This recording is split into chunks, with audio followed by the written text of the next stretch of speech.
All right, let's talk about a huge topic, reparations. But we're going to look at it from an angle you might not have considered, one that goes way beyond money and talks about, well, resetting the entire world. You know, when you hear the word reparations, what's the first thing that pops into your head? For a lot of us, it's this idea, right? A simple check in the mail, a financial payment to settle a debt from the past. But is that really what this is all about? Well, not according to the people at the heart of this movement. Just listen to this from journalist Kwasi Pratt Jr. When we talk about reparation, we are not talking about the payment of money. We are talking about resetting the world. That one phrase, resetting the world, that's the powerful idea we're going to unpack right now. So, here's how we're going to break this all down. First, we'll get past this idea of a simple payout and look at the original crimes this is all based on. Then, we'll see how those crimes built a global system of exclusion, which led to a unified demand from Africa today. And finally, what does resetting the world actually mean in practice? Okay, let's dive in. The first thing to get is that this modern call for reparations, it's not a request for a handout. It's not about aid or charity. The argument is that this is about justice, on a scale that money just can't fix. And that's because, how could you possibly put a price tag on these atrocities? From the slave trade to colonialism, we're talking about generations of lives, entire cultures, and a continent's economic future.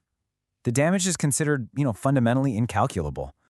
So to really get this whole idea of a reset, we have to go back. We have to understand the historical events that knocked the world off balance in the first place.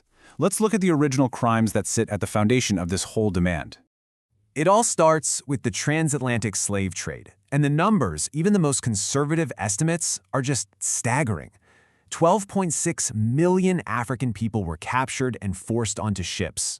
But that massive number, that only tells a piece of the story. The grim math behind the trade suggests that for every single person who survived that horrific journey, at least 3 more were killed during the wars of enslavement back on the continent. The total human cost is almost impossible to comprehend. And this wasn't just random piracy or chaos. No, this was systemic, and it was justified by the highest authorities at the time. Back in 1452, a papal bull, which is a formal decree from the Pope, gave the King of Portugal the legal and, frankly, the moral green light to enslave Africans, all based on a manufactured idea of inferiority. And it's absolutely crucial to understand who was taken. This wasn't just a loss of labor. The slave trade systematically ripped out skilled professionals. We're talking architects, doctors, engineers, even rulers. It was a brain drain that lasted for centuries, plundering knowledge and leadership and crippling the continent's own path of development. So this historical injustice didn't just end when slavery was abolished. It actually got baked right into the structure of the world we live in today. Let's take a look at how that happened. This timeline right here tells you everything you need to know. Look at this, 1945.